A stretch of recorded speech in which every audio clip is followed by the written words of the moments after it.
from Off the Ball. Yeah, hello, welcome to the Hurling Show here on Off the Ball. You can join us on YouTube, Twitter, Facebook, whatever way suits you. Get your questions in with hashtag the Hurling Show to us. We've known Michael Verney this week, and before I get to who is here, we'll have a little look at the image of why he isn't here. He got a little tap in the leg the other day, and look at that, a hematoma, he tells me. And yeah, it looks tasty enough now, I'll be honest, but apparently he couldn't move, and he was in agony all day, so he just said he couldn't make it up. What do you think of that? That's pretty nasty, and I also reckon that our guys in the background are giving away who our guest is, because I can hear him getting mic'd up in the background at the moment. We will have an apt substitute for Michael Verney coming in. We're swapping a back for a forward today. Yeah, we are, although this guy who's swapping in for him is playing in the backs for his club lately as well. So give us perspective on both sides of the field. So. Yeah, he actually fouled me in a match recently, and the ref accused me of diving. Right. But yeah, I think he will admit that it was definitely a foul. He'll be in here in a second. Do you think that's an acceptable excuse from Michael Verney? Look, if he can't move, it's probably just about enough of an excuse for Verney not to come in. But I was looking forward to seeing him, because Verney actually sent me an image yesterday, because we were talking about Shane Lowry and all the celebrations back home over the last 3 to 4 days since Sunday. And there's Shane Lowry playing in a Gaelic football game against Michael Verney and I in, I'm guessing that's 1995, if it's the under-10 community games. I don't think we would have been underage in 1986 to play that. And a proud day. It was Shane Lowry's dad who played in 1982 for Offaly in an All-Ireland final. Burr hadn't won the under-10 community game since 1982, and Verney and I were on the team that beat Shane Lowry's Clara that day. And do you have any memories of playing that day? Not really, no. I was on the bench based on the report as well. So I know that Michael Verney scored a point, Lowry scored a point in the game as well. So there we go. We crossed swords maybe earlier than we expected. Probably someone belonging to Verney was managing the team. That was the reason you didn't get to start. Ryan O'Dwyer joins us. How are you, Ryan? Not too bad, until I just overheard there that you said I fouled you in the game. First of all, who had the ball in their hand? I did. Oh, did I? No, I did. He was charging into you. He was charging into me, and he ended up on his backside. I was running along with the ball, and you were there, and I said, you were coming in the wrong way to tackle me, so I said, I'll just flop here. No. So I just flopped over. You couldn't run through a brick wall. And I'm not great at going around them either. We're going to look at the goal of the week as well, and that'll bring us into talking about the under-20s Munster final this weekend. Had to be Conor Bowe. He scored 1-4 for Tipperary, who stole it off Cork in the end, and it was one of those frenetic sort of games. I'm not sure if you saw it, lads, but it was tactics out the window sort of job. I actually missed the last 10 minutes of it. I only saw about the last 10 minutes. But I was at the Lowry homecoming, and I just about got in the door to see the end of it, and such a roar going through Semple Stadium when that goal went in at the end as well. It seemed a cracker of a final. Yeah, and I thought at the end of the game it was kind of insane from Cork. There were 2 points up, a long ball goes up the field, and it was 5-on-5. Yeah. You know, you'd think one thing we don't do is concede a goal. Yeah, the ball breaks. Actually, one of the tip lads went down with cramp actually as the ball was coming down the field. Jake Morris picks it up and blasts it into the net. So we'll get the image of the goal up there in a second. But yeah, Conor Bowe deserved it there. One thing that stood out watching the under-20s, and maybe this is just kind of a symptom of all the S&C that's going on at adult level now, but the under-20s seem most of them seem too small. Like Jake Morris looks big at under-20 level, and he looks, at the moment, still doesn't look fully filled out at senior level. Is there a bigger gap, do you think now, Ryan? Especially, I know it's only a year, but going from under-21 down to 20, a lot of lads might be their first year of college or whatever, they're just being introduced to strength and conditioning training. But like you see, I think the biggest transition is, we'll say at 21, 22 and 23.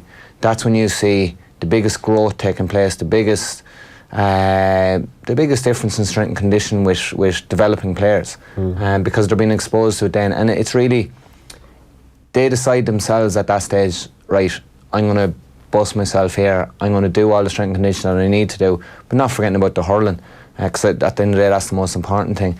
But it's at that age that they have to decide, right, I'm either going all in at this, or else I'm just going to float around. And if they float around, they won't be there in 2 years' time anyway. I was sure you were going to say that the biggest difference between under-20 and senior at the moment is the way it was refereed.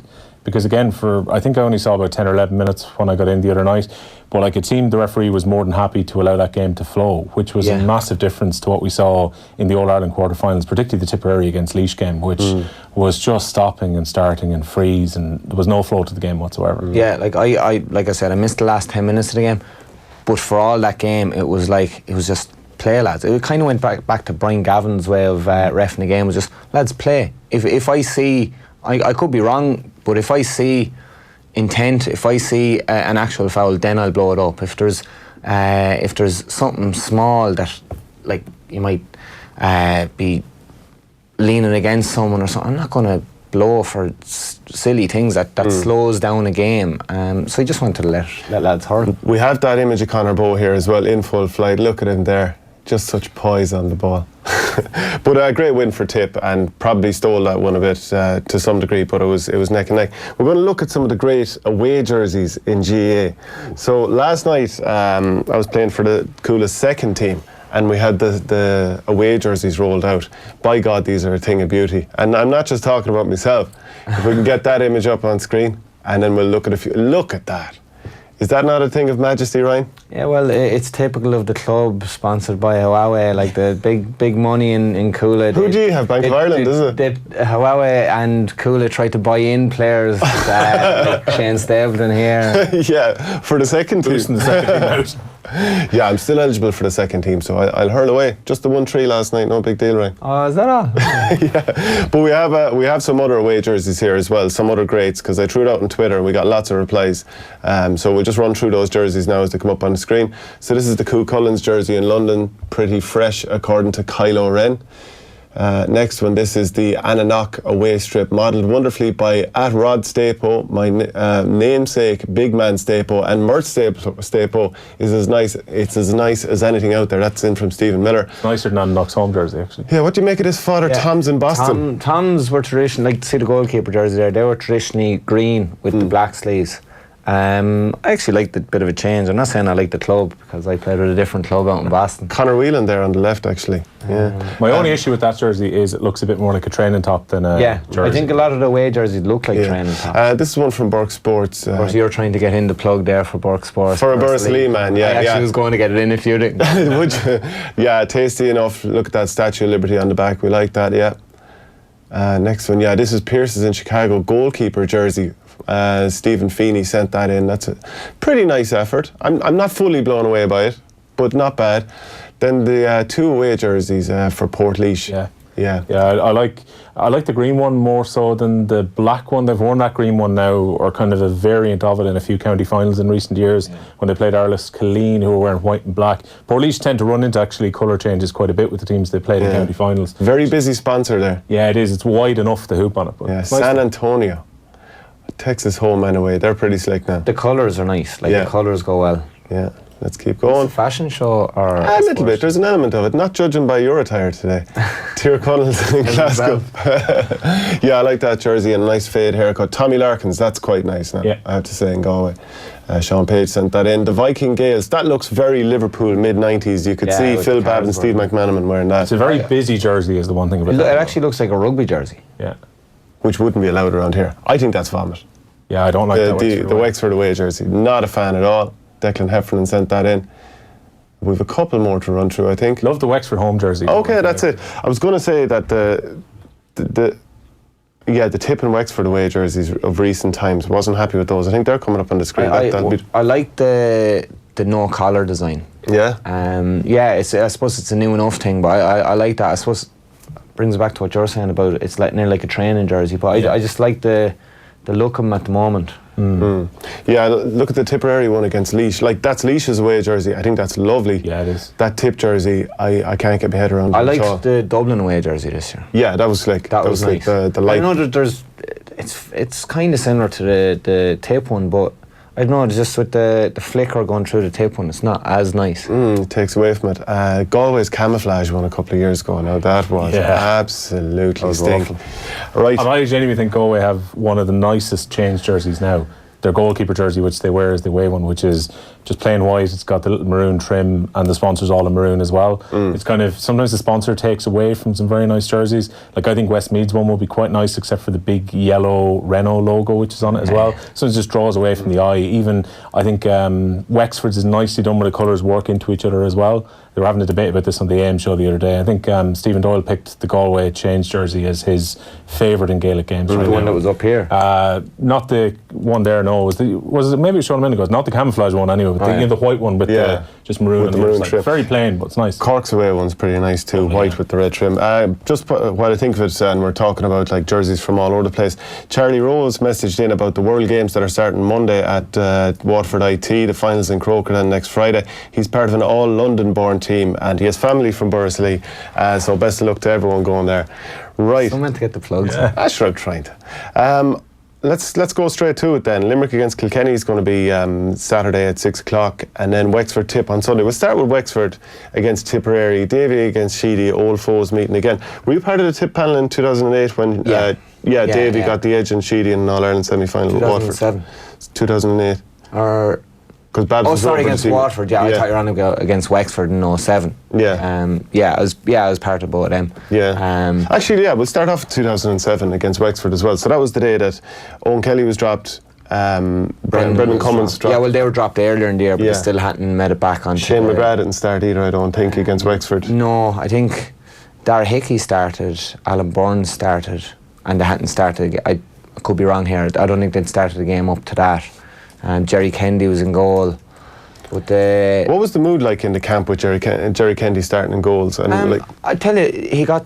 I don't know if I'd be the same as the way Brendan reacted, but Brendan was so positive towards him, like always going up, encouraging him. I suppose it just shows the type of man that Brendan was. Do you know, he was after getting dropped to a younger lad, probably about 12, 13 years younger than him at the time, but still encouraged him at every opportunity, backed him up at every opportunity, and was there. Like, he'd be warming him up before a game, so he took it great. Like, he could definitely hold his head up after that. But yeah, it was a surprise. Like, Brendan had given so much to Tip, Owen Kelly had given so much to Tip, and then after the first Limerick game, then they were dropped. I was dropped that day as well, but I never get the recognition for that. It's just that they were dropped. I was like, fair enough. But yeah, it was very strange. Because that was probably the last days of that Tipperary team just really seemed to be, kind of half in the doldrums really. Yeah, since then, they, like, I could be wrong about this now, but for about 5 or 6 years there, it was getting to quarterfinals and then getting bet usually by Galway. I think in 02, was it 02 or 03, got bet by Kilkenny in the quarter-final again, but it was the quarter-final and could never take that step further to a semi-final and then to a final. And then it was when Sheedy came in, like very first training session, it's gas. I don't know if you're aware, but like Paddy probably told you, but like usually you're part of a county panel and then a couple of months later you get gear. The very first night we were training with Sheedy, we had gear. Everything had switched so professional. Like, we were training in Dr. Morris Park under everyone else. We were training there, getting tugged off there, getting a bit of food there, grand. With Sheedy, it was different. We came in and the first night we got a text, I think maybe the day before or something, saying using the dressing rooms in Semple Stadium. So from then on, Semple Stadium was our base. Then we'd jog up to Dr. Morris Park, and then when the clocks changed, then it was back into Semple Stadium. But everything about it was so professional. Like, we went in that day, all our gear was there for the year. Do you know? And it was like, oh Jesus, okay, like, I don't need that gear. I have this gear here. And I don't think we didn't have to bring shorts or socks. They were all there waiting for us. And he switched on the professional mindset, but also expected that back in return. Do you know, sometimes there's a very fine line. Sometimes you treat lads so well and they expect it every time and they don't give it back to you. They're a little bit pampered, and I've seen that, I've been part of that. But I think with Sheedy, yeah, lads are pampered, but if you didn't give it back, he told you, he wasn't there to make friends. You know, he was there to win, and I think lads respected that. Just wondering, before going on to Sheedy again, reflecting on that 2007 game, like, Babs was over the team at the time, and Tip should have been beating that Wexford team at that time. That wasn't a great Wexford team at all. Like, when you were on the field, when you're watching on and you see Damon Fitzhenry coming up, slapping in that free at the end, and Tip are out, I'm just watching on from the crowd. I was in a state of disbelief at this. What were you feeling on the sideline? I was told warm up about 20 times. I had my jersey off about 20 times, but or my top off. It was just so frustrating because, like you said, that was a team that Tip team shouldn't have been getting bet by. No disrespect to Wexford at the time, but Tip had better players at the time.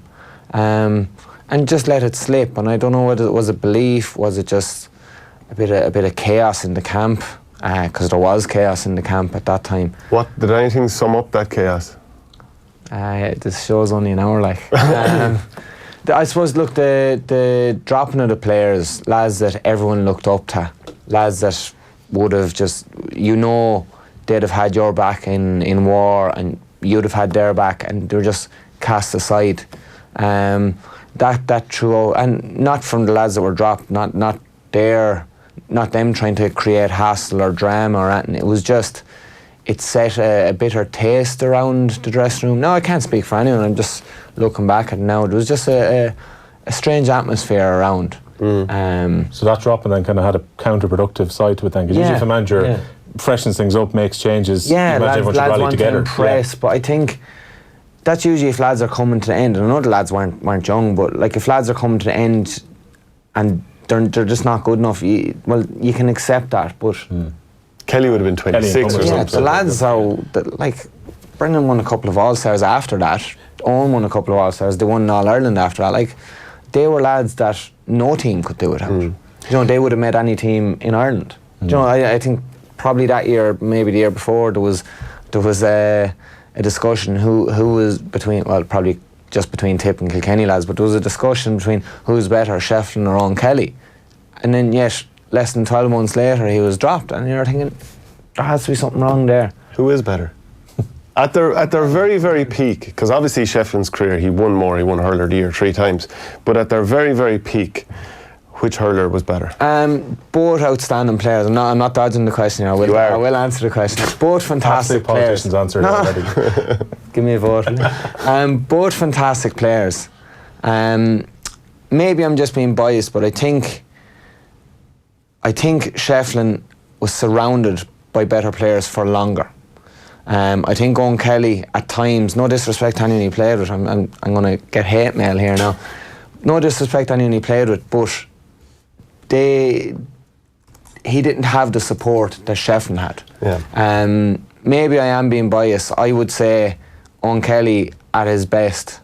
He did enjoy his winters, which probably held him back early in the spring. But I'm probably being biased, but I'd say Owen Kelly. Do you think Will? Or is there someone else who should be mentioned in that conversation? After last weekend, or 2 weekends ago, probably Pat Horgan.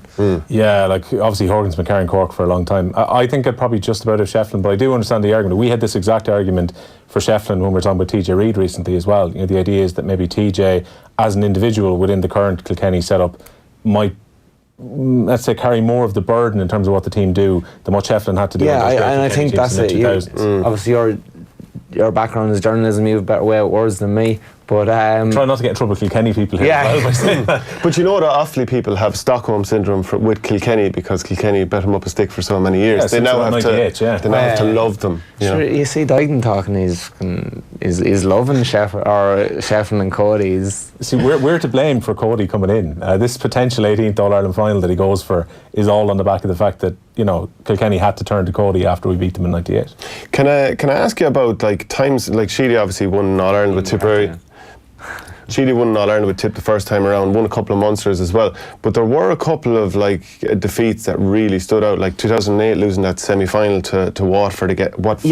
I think the defeat in 2008 against Waterford, I think, was a springboard to what happened afterwards. I think it solidified a group. I think, look, a manager's first year, I think, you should never really judge them on the first year because they're finding their feet. Now Sheedy found his feet very quick, but they're finding their feet. They're seeing what the land is like, and I think it's the second year is where you judge them. And I think Sheedy and the backroom team and everyone learned a lot from that defeat and that year that they put down. And they went on after. I think probably one of the biggest defeats in the Sheedy time. But they rebounded unbelievably. It was getting bet by Cork 2010, in 2010. Because that game was take that defeat if you win All Ireland. Yeah. But I think that was basically a slap in the face to say you better not let this happen again. Yeah, so I'm not sure if you'd gone away for the summer at that point, because you had been part of that panel, and then losing by 10 there was not too dissimilar to losing the Munster final in emphatic circumstances. Like, were you in there still at that point? Yeah, Do you remember the reaction to that? Yeah, I went in after that. I was actually part of the football panel then, and then after that, Cork defeat, Sheedy asked me in to join the panel, and I went in. Cause I remember I was in for one session, caused a couple of rows in there. Be unlike me, you know. But and then I rang. Sheedy asked me to part of the panel, and then I rang him. No, because they won the All-Ireland, I'm probably regretting it. But I rang him and said, "Look, I'm going to Boston for the summer," because I got a job for the following September, so I knew that I wouldn't be going travelling again. So, but yeah, it was just like, I mean, how do you react to a heavy defeat like that? Because that seemed to rock Tip to their core. Wondering, is what seems so good throughout the Munster round robin games, is everything that we're doing actually wrong in terms of winning the All-Ireland? That's it. You see Limerick bet this year by Cork. When they got bet by Cork, I said, now they're switched on to win All-Ireland. I think it's a good thing that Tip got bet by Limerick in the Munster final. If they won that, there's a very fine line. Complacency and confidence kind of go hand in hand, because I do believe in confidence. Everyone needs confidence to believe. You have to believe you can win. But complacency, especially with the scores they were putting up in the round robin stages in Munster, complacency could have easily set in. Now, they have had a few setbacks with Bonner and Carl Barrett was out as well for a while. And I think Bonner is such a massive loss to him, and he's one of the most important players. But I really do think that getting better in the Munster final, switch them back into action, say, right, now we need to go back down to the basics. Basically, who do you think you are? You've won nothing yet. And it refocuses the minds. You learn more from a defeat than you do from a victory. Would the Laois performance not be a concern then on the back of that, though? I expected way more of a kick. No, because that was, no disrespect to anyone here, but that was a hiding to nothing. If they bet them by 30 points, well, you should be beating them anyway. Like I said, no disrespect to anyone, but Shane Stapleton overreacted then, because he was saying it should have been a blow. He loves drama. He loves drama. You said, like, he ran into me and he said, foul me, whatever. But yeah, like, if Tip won by 30 points, they should have done that anyway. Do you know, if they didn't do that, they were useless. Getting bet, if they won by 2 points, they're useless. They only bet them by 2 points. They were a hiding to nothing. I have a lot of confidence in Tip against Wexford this Sunday. I think it's going to be a Tip win. I don't think it's going to be easy. I think it's going to be a bit of a dogfight the way Wexford set up with dropping a man. But Tip have played against that before. Do you know, it's nothing new. Let's talk about Wexford then, because we've only focused on Tip so far. They're the only unbeaten team in the championship as well. So you have to be impressed by that. Like, Tipperary tend to struggle with teams like the way Kilkenny set up, with the way Limerick set up, really in your face and like physically go after you. Wexford will probably do that too, and Wexford's style was good enough to beat Kilkenny, so surely that's a big challenge for Tip. Yeah. Well, I was really impressed by them. Obviously, in the Leinster final, I think there was a lot of us here thinking that maybe, just Kilkenny's experience, like we saw in the Cork game, was going to maybe be a bit too much for Wexford, given that they were very likely to be wrapped up in the emotion of that day as well. Like, it's a really important victory for them in terms of actually getting a piece of silverware and winning a championship for the first time in 15 years as well. Yeah, I mean, that's the one thing Tipperary massively will have over them this Sunday. It's just the sheer experience that they have of really big games and semi-finals, while Wexford been waiting a while to get back to this level again. But like, if you look at how well Rory O'Connor is hurling this summer, I think Tipperary need to have Cahill back fit for this week, probably to mark him. Like, I'm intrigued to see like how important, say, Paulie Maher is within that Tipperary defence if Lee Chin goes up directly against him. And I'd love to see what's going to happen with Dee O'Keefe and where he's actually going to be deployed this week as well, because himself and Foley have become such versatile players for Davy Fitz. They've got loads of really good weapons across their team, Wexford, and like, by all reports, I know a few people in Wexford, they're saying that Wexford have actually handled this break very well since the Leinster final as well. I'm intrigued to see if they come back out with a similar level that we saw in the Leinster final again. If they do that, I think they're going to give Tipperary absolutely socks. There's a lot of great runners. Like, the thing that Tip struggle with, and whether like, I spoke with Michael Ryan during the week, and he thinks it's a huge myth that Tip don't have pace.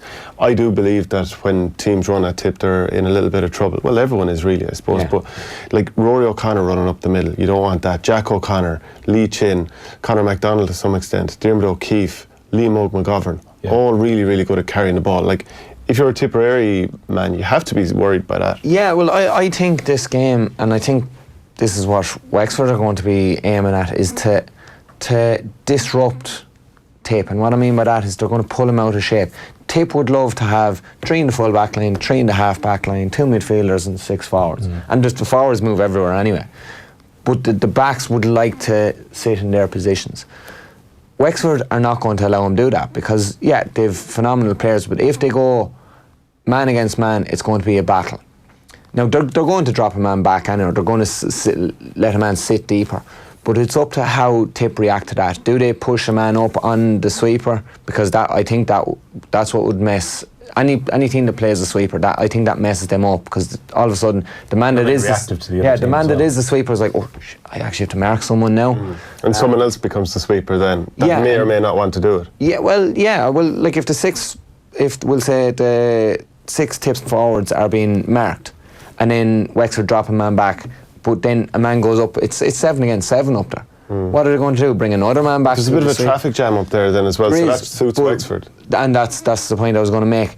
It's clustered up here. Anytime anyone gets the ball, they turn. There's going to be a man closer, and that brings intensity. Whereas up here, the other end of the pitch, there's 5 lads. Well, 5 on 5, and within 65 yards of space. So even the ball out doesn't have to be perfect. You can just hit it into the space, and then there's a battle. Then, like, just if you could slide over a small bit there, just the way I would see it setting up, that you'll have a Tip inside man. You'll have Kevin Foley will say, I'll just make Wexford a red there. So Tip will be like that, more or less. You'll have one man up front for Conor McDonald, most likely the one man up front, spare man for Tipperary as well. Like that, if that is what you're suggesting, it is going to be really, really clustered in the Tip forward line of the field. And you see, if you're breaking out of defence, you just hit it into the space. Like one of the best coaches I've ever had, Peter Creedon, he's coach Leash and Tip and everything. And he said, hit spaces, not faces. And that's all. If you're busting out, if you're on, if you have time, pick a man. If you don't, hit the space. And they do have the pace in the forwards. What Wexford did against Kilkenny was, Pádraig Walsh would have been the spare man around the D. He never actually got on the ball because Wexford never went long in here. They constantly look for their pace merchants to come get the ball, and they shot from out here.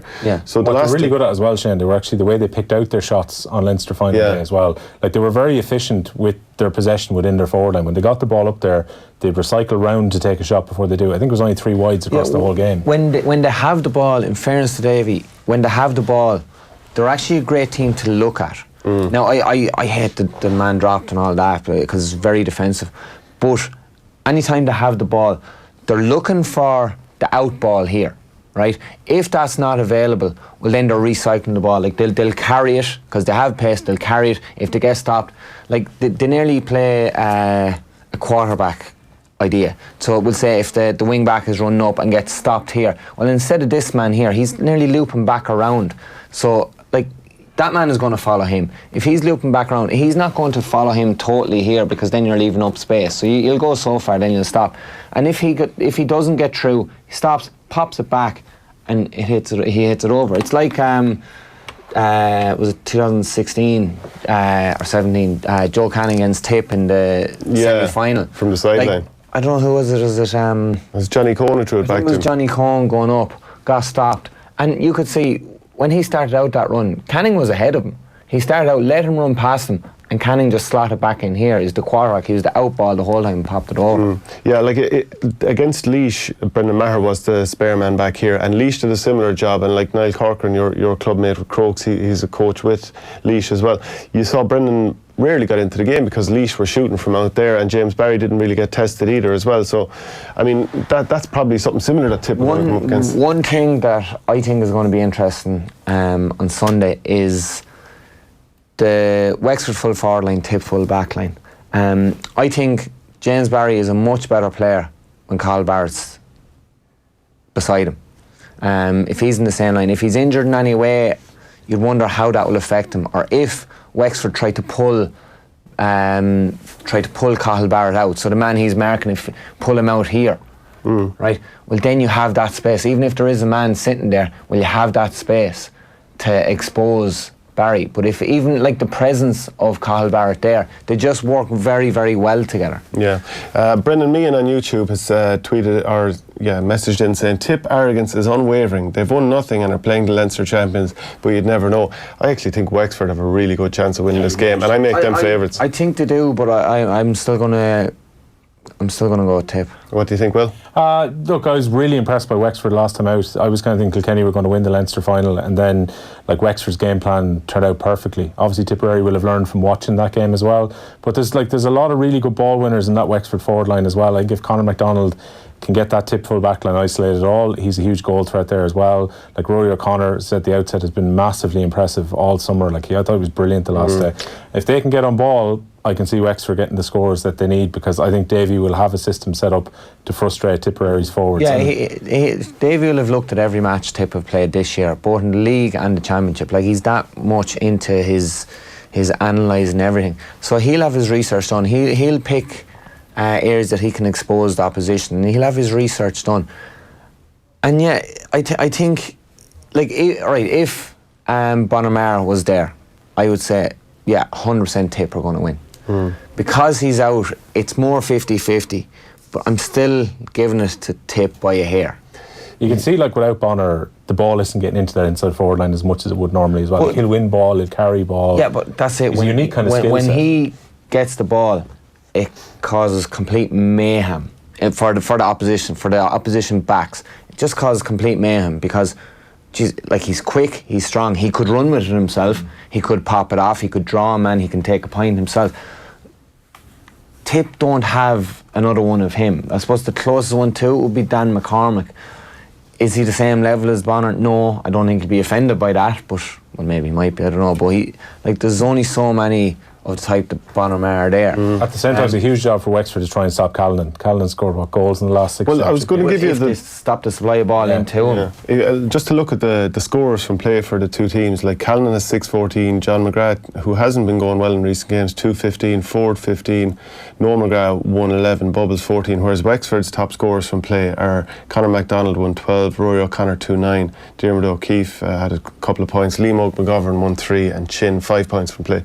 So Tip have far more, but can Tip win the battle? Yeah, you know, and that's where you'd be concerned. We'll move on to. I think if Wexford win, it's not going to be a high scoring game. Yeah, they'll have to keep the score down. That could be right. If Tip win, they could win by 7-8 points.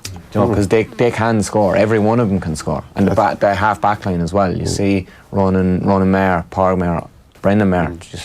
But Tips don't even know what their best team is even at this stage, because it's been changing a lot in the last couple of games, whereas I think Wexford are very sure of what they are and who those players are. We're going to have Ciaran Carey coming on the line in a second to talk about Limerick against Kilkenny. Well, he's up there, but we have a video, I think, of Enda McAvoy talking about I think it's back in the Féile era, and actually Tommy Walsh talking about an article that Enda McAvoy did back in, I think, 1997.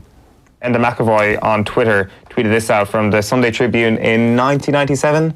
I think it's a match report from Féile. So some GAA traditions never die. Hurling in Tullerone is one of them. The parish that in 1984 had two players, Laurie Maher and Paddy Phelan, chosen on the team of the century last weekend, became the smallest club in the 27-year history to win the Division 1 of Féile na Gnael when they defeated Sarsfields of Cork on a 2-12 to 2-7 scoreline in an enthralling final at Walsh Park, Waterford on Sunday. Unfortunately for traditionalists and genealogists, there were no Mahers or Phelans on the team, but Tullerone, in the shape of fullback Tommy Welsh, did have a grandson of the late and legendary Paddy Grace, long-time secretary of the Kilkenny County Board. Like we said, some traditions never die. Was that where it all started, Tommy? Féile in 97? Yeah, that was probably my best day on a hurling field, really. All Ireland club champions under 14. Doesn't get any better than that. Never mind the 4 in a row, no. No. It was one of those days, like, you know, we were such a small club, and we drew a Kilmallock. Andrew O'Shaughnessy, we called Baker Cage. Nobody remembers all this. We got to Féile semi-final. I have no idea of the team. I remember the team that beat us. Sure, that's because he won so much. We didn't win a whole lot. But Shaughnessy was playing for Kilmallock, corner forward. He was only a small at the time, and we drew with Kilmallock. That time you played 3 games in the Féile to qualify through for the quarterfinals. for the A competition, we'll say, and we drew with them. So we did win our last match against Mount Sion, and Kilmallock were playing Piltown, and it come down to scoring averages. But whatever way it worked at the time, Kilmallock played first, so we knew exactly how much we had to win by, and we had to win by 33 points in our last game to qualify. And Shane Hennessy was our full forward, a real star, like a real Henry Shefflin type player. He scored 11-4. So we went through to the quarter-finals. And they're only, am I right in saying they're only 10 or 15 minute halves, Tommy? Like 11-4, like 15 minute half. That's all. Was he blocking the goalie's puck outs, or what was going on? He played every year. He took his own puck out and out in Cotton then as well and put it in it.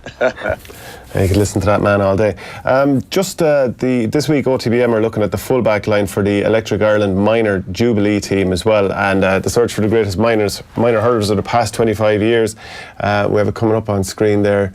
So get your votes in for the greatest full-back, and just let us know what you think on that. Brian O'Mahony, Michael Cahill, John Dalton and Ronan Maher, they're the options there at the moment. And there's about two, John Tennyson and Pádraig Maher in the poll as well. Yeah, so get your votes in there. Right, we have Ciaran Carey on the line. Ciaran, how are you doing? I'm good, Shane. Good afternoon. That panel you have on today, very biased around Tipperary. What's that? You expect Limerick to win this handy? I presume you do. I don't actually know. I'm not as confident as I usually am. Yeah. I suppose really I'm looking at Kilkenny. They're definitely a 5 or 6 point better team than they were this time last year. And I suppose looking at Limerick, their display in the Munster final, 1-15 man for man, was possibly the greatest display I've seen this crop give since they came on the scene. So I suppose a big one for me really is the gap since the Munster final. Game time Limerick have played, how will they react to that? And I suppose we'll have a fair idea after the first 10 minutes when it comes to that Sunday. But definitely, I'm not as confident in every game for this particular one. It's going to be tight. And I suppose the big one for me really is all the new guys that Kilkenny have: Mullen, Donnelly, Brown, and the subs that come on the last day. We're on a good few subs. Sheehan, Maher, Ryan and Walter Walsh did well as well. So if these guys come to the party Sunday, it will be a difficult assignment for Limerick. Because like last year when we were heading into the All-Ireland final against Galway, you were talking about Limerick winning by 7 or 8 or 9 points, and this is on the back of possibly Limerick's most complete performance of all, the way they thrashed Tipperary in the Munster final. Other than the gap, is there anything else about this Tipperary or this Limerick team that concerns you? No, not really. I'm just thinking here, Limerick did play Kilkenny this time last year in the championship. Great game. They played them this year in the league. I was at it, I was talking to an ex-player, and he said, Ciaran, he said, what went down today in Kilkenny and Nolan Park against Limerick is rare. It never happened. Limerick dominated them in every sector of the field. So, if they can bring that same intensity. But I'm presuming Kilkenny have learned an awful lot from this time last year, and tactically, if they kind of set up right and don't fall into the Limerick trap, I'd give them a chance. But if technically they're not aware, I think Limerick could push on and win by the 7 or 8. But Kilkenny, to be fair to Kilkenny, the one ingredient that you'd always mention with Kilkenny hurlers, especially under Brian Cody, because he seems to pick serious character who always empty the tank on the field. They're a very honest team. I still see them in transition building for the last few years. But the worrying thing is they're still thereabouts every year. So like this Sunday, Saturday, it's a huge prize for both teams. A performance out of any one of them will get them to the final. Pressure is often the hardest thing. Really is always getting to the final. But once you're in the final, into the 2-horse race. What do you think, Ryan? The platform for Limerick, well, platforms all over the field, but the half-forward line is so impressive. Grode Hegarty, Kyle Hayes and Tom Morrissey. Like, will Paddy Deegan and Killian Buckley and Pádraig Walsh, if he plays centre-back, will they be able to shut them down? I don't know. I think they play very similar in so much. Well, when they have the ball, they play differently. But the way they set up is very similar. You see every single puck out that Kilkenny are receiving from the opposition, their half-forward line are back. They're either contesting the opposition puck out, or else they're standing there waiting for the break. Limerick are very similar. Limerick's half-forward line sit very deep and leave loads of space in the full forward line. Now, the biggest difference between both teams is Kilkenny are more direct. Limerick like I'm not saying sharp passing, because they don't rely too much on the sharp passing, but they're much more of a sharp passing team compared to Kilkenny. Kilkenny get the ball into the danger areas. It's a lot easier to score a goal from 20 yards out than 60 yards out. So they get into the danger area, and then what they do is they get as soon as it goes in there, it's a rush in from the half-forward line. Like, the half-forward line must be the fittest on the team in the Kilkenny setup, because as soon as the ball is delivered into the full-forward line, whether it's them delivering it in, or a full-back, or a half-back, or whatever, midfield, or whatever, the half-forward line rush in. And they're there as support. It's very hard play against that. Now, you have to say, do you have your half-backs sitting on we'll say the 45 and let them do all the hurling they want out there and then pick them up on their way in, or do you follow them? Do you go man for man? It's very hard, and both teams are probably asking the same question. But the thing is, you nearly have to follow your man. You nearly have to just go man for man, go man marking, give up your platform, because Kilkenny and Limerick both have half forwards that can score from 60, 70 yards. So it's a very hard one to say, right, I'll follow him out to a certain distance, but then do I let him go the rest of the way and then pick him up on the way back, or do I just follow him? Do I just go man marking? Ciaran, it seems like it's going to be blanket midfield in this game, like that. You're going to have so many players in between the two 45s or the 65s even, and after that it's who can get the ball into the inside men. Obviously Aaron Gillane, you'd imagine, will be picked up by Hugh Lawler. There could be a change there, maybe Paul Murphy. Then at the other end, it's going to be Mike Casey picking up Colin Fennelly. And like last year in the All-Ireland final, Galway just went long and high on Johnny Glynn all the time, and Casey was just able to spoil him, didn't even go for the ball, just spoiled him. Whereas with Colin Fennelly, you'd imagine a lot will be popped right in front of him for him to try and turn and go at the shoulder of Mike Casey. So how do you see that panning out? I don't think Brian Cody will earmark too many players, because Limerick have too many good players. So where do you start? But interesting listening to Ryan there. And I believe myself, if Deegan, Paddy Walsh, Padraig Walsh and Buckley, if they do tend to follow the three boys, they're going to make a monumental mistake, because Limerick's strongest line by a country mile at the moment is the full forward line, and they will thrive on space and grass, and if they're given space and grass, they will hurt you. Now, I'm not saying for the three boys to be headless and follow the boys out, but definitely you need to have some bit of a shape and hang two back there to mind the house. Definitely Limerick, without a doubt, will have a bit of concern about Fennelly and Walter Walsh if he comes on. And, you know, Kilkenny can play both ways. I totally agree with that. And they could get a lot of joy going route one. And if Walter Walsh is introduced, he's a huge man. Fennelly's a huge man. Looking at TJ Reid the last day, 10 points from frees, but you could have still given him the man of the match. So as I said, the structure, the Kilkenny kind of go with number one, and number two are the discipline enough to implement it for the hour. I think that's going to be huge from. If they are, I would give them a great chance. If they're not disciplined and how they're set up, I think Limerick could hurt them. Possibly Limerick will target Paul Murphy, Hugh Lawler and Jory Holan, going by the last match against Cork. So they'll probably see a few weaklings there, and definitely 5, 6 and 7 follow 10, 11 and 12 of Limerick. That's going to expose the full backline. Like Kilkenny bullied Cork in that second half, and Cork just completely fell away. One of the things was they brought Wally Walsh in corner forward, and Cork possibly made a mistake by bringing Mark Ellis out of the wing back slot and putting him in corner back where he wouldn't normally play. If you were Cody, would you be tempted to start with Wally Walsh, Colin Fennelly and maybe one other big man who's good in the air, like even TJ Reid? I know you're probably robbing Peter to pay Paul if you're taking him out with a half forward line, but if you went with three big fielders against Richie English, Mike Casey and Sean Finn, who are all good hurlers, all very hardy, but none of them are the same height as the men that they're going to be marking, would you be tempted to do that if you were Cody? I wouldn't be tempted to do it. I'd automatically do it. I think of course you would. Of course, Walter Walsh, Fennelly and TJ Reid, man, 2, 3 and 4, their knees will be hobbling. And come here, you're not talking about fancy hurling at all, you're talking about route one, just get in there around the house, see how you fare out. And like those three guys, they're well able to look after themselves in the high ball. Sometimes simple will do the trick too. Yeah, I think that if I don't think Kilkenny will do something like that, but if they did do something like that, I think it could be like in the space of 3 minutes there could be 3 goals gone in. But I think all the Limerick players know their role, and they know what they're capable of. And I think you said, was it you or Ciaran said it, that last year's All-Ireland final, instead of trying to contest the ball and try to catch it, just batting it against Lynn, just batting it, and the man was there to pick up the breaking ball. So they all know their role, they're well used to playing together. But I think the key for this game is the decision making, and it's the decision making. Do I go out and mark my man and prevent him from, and I'm on about both half backs here, or both half back lines, do I go out and mark my man, go man for man and win that battle, but then I'm exposing my full back line? Or do I sit, let him score 3 or 4 points out there, but at least we're not going to concede a goal back here? Do you know, and it's a very hard one to do. It's a very hard decision to make. I doubt either team is going to play a sweeper. Well, definitely not going to play a sweeper. Cody doesn't do that.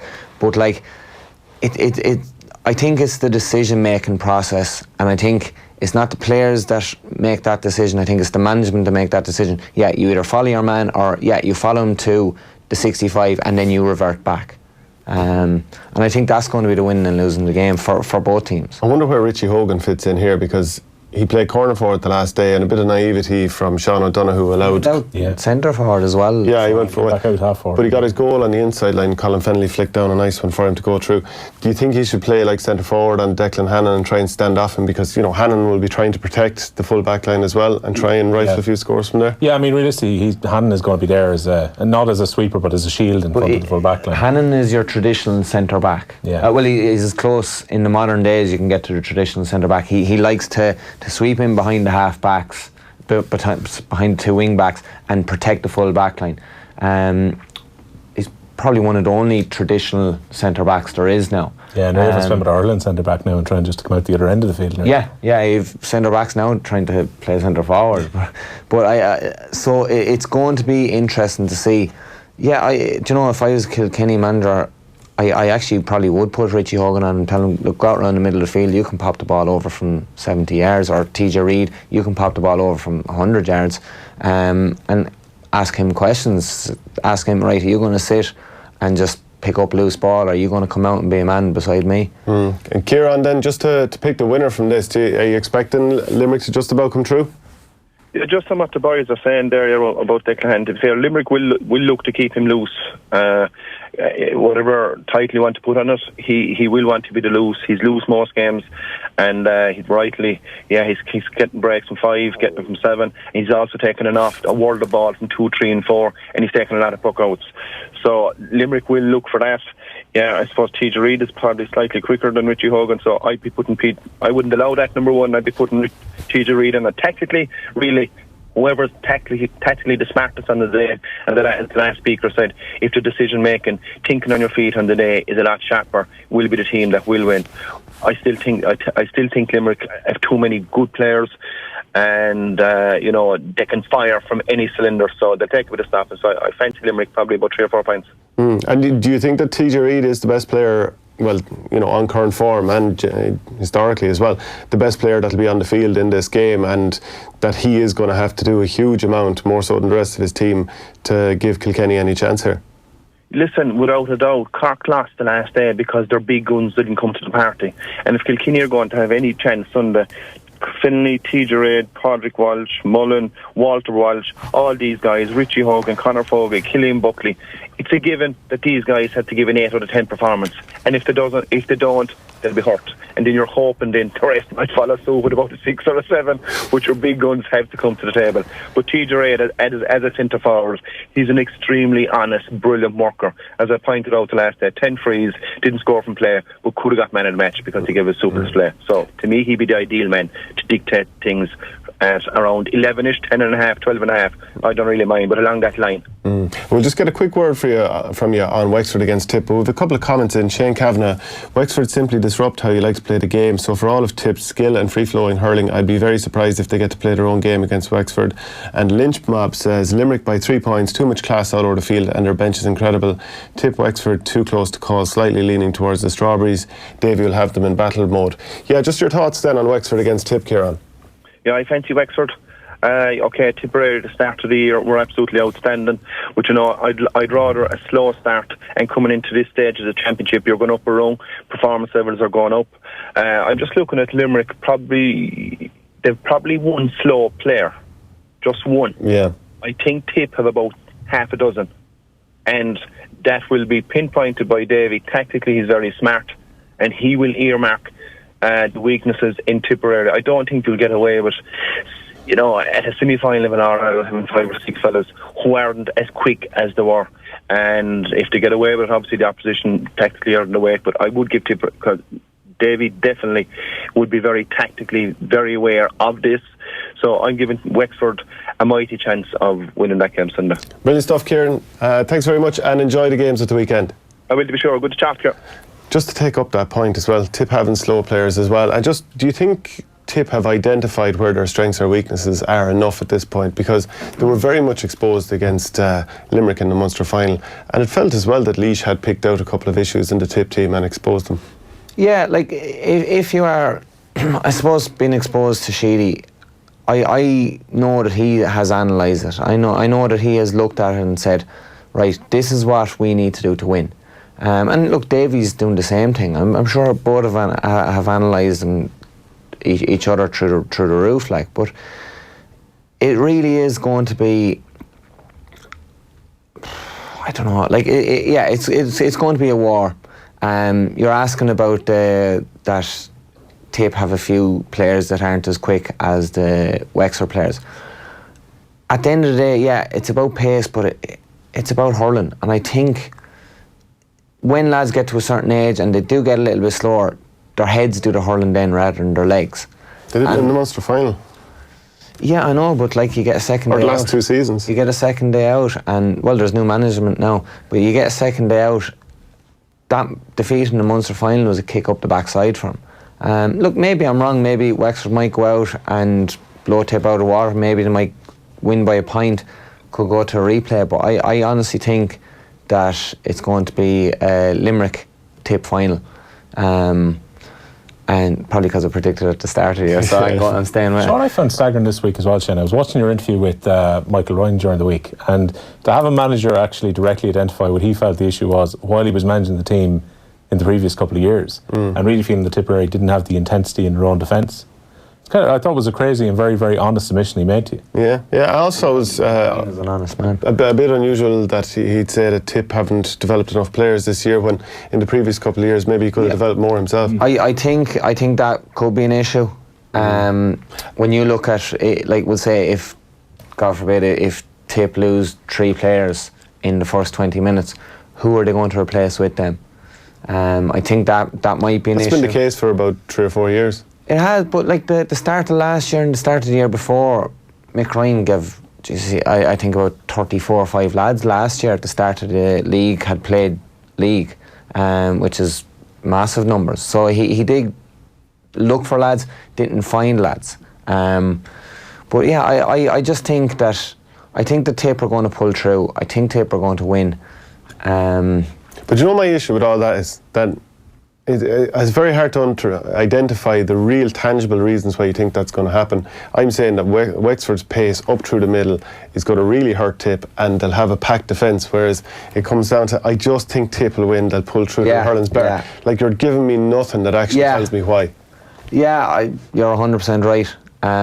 This feels like the Kilkenny argument around Cody. It's like, why mightn't it work out for Limerick this weekend? They've got probably a team who are going at a better level most of the year. They've got the options on the bench. They've got the experience now winning medals. You still kind of go, yeah, but Cody's only lost 2 All-Ireland semi-finals. Yeah. Something about Kilkenny under Cody. Well, as regards the Limerick-Kilkenny game, I honestly think next year is a year, and I don't want to be looking too far in the future, but next year is a year where Kilkenny are going to go all guns blazing, and Kilkenny will be a force to be reckoned with again, like they have been in previous. I just think there's a few lads introduced this year that are just being drip fed. I know a lot of them have been thrown in the deep end like Mullen, but like they are being drip fed, and I think the experience of last year, this year, I think next year they're going to be a scary opponent. Quick word on Joe Quaid then. He's after leaving his post as Westmeath manager after just a year. What's after happening, Joe? Yeah, it's an interesting one. The statement last night I thought was a very unusual wording by Westmeath County Board as well. We've ended our association with Joe Quaid and his management team, as opposed to we've decided not to keep him on. It was a very clear wording. Obviously it was leaked out at some point yesterday that this was going to happen. We had him on last week and there was no word of it. And he was getting ready for Westmeath for next year. We were asking about, the idea of going to play in the league. They're going to Division 1 for the first time in 32 years. So definitely this can't be a case of based on results, because they won the Keogh Cup, they won Division 2A of the National Hurling League. They lost 2 games all year, one against Kerry at home in the Joe McDonagh Cup, still qualified for the final, lost to a good Laois team in the final as well. So you would imagine purely on results you'd be keeping Joe Quaid around. It's interesting because he had a 3-year term initially when he was brought in, and I can't help but get the feeling there has to be a bit of player power in all this as well. I was at the Joe McDonagh Cup final, and yeah, look, they got to the final with fair play to them for that. They did well in the league, but it didn't look like there was any structure the day in the McDonagh Cup final. They were at 6s and 7s. It kind of like Waterford this year. They looked like lads going out to New York for the weekend that don't know each other, but trying to play hurling together. And like you're saying, no, what's number 5's name there? Do you know, it just didn't seem a unit. I said to Shane at the time as well that like a lot of the shooting was very aimless in that final as well. Almost I think Killian Doyle felt, even as a young man, he had to take everything on. Yeah, and like you saw Laois that day, it was heads up hurling. If someone broke out of the fence, it might not have picked the best option, but was looking up for the best option. Whereas when Westmeath got the ball, and anyone in Westmeath got the ball, it was kind of like, oh, I'm just going to horse it up to the forwards. That's where the danger area is, do you know? And yeah, they didn't seem a unit. But imagine when the job applications and interviews come up around over the next while, Joe Quaid will say what he said to you. He's improved the setups he's gone into, got Kildare to a Christy Ring, got Westmeath through into a Joe McDonagh final, won the league. So you'd imagine he's not going to face too many problems in terms of job interviews anyway. Okay, that's it for the Hurling Show this week. My thanks to Ryan and to Will. Coming up at 1 p.m. on OTB Sports Radio, we'll be hearing about the life and times of Johnny Kilban. It's a brilliant boxing story. And there's a retro panel coming up after 3 p.m. And if you want to listen back to the Hurling Show, we'll be on again at 5 o'clock. There's plenty of GAA coverage on Off the Ball over the weekend as well. We'll see you next Thursday at noon. The Hurling Show from Off the Ball. I hear you some...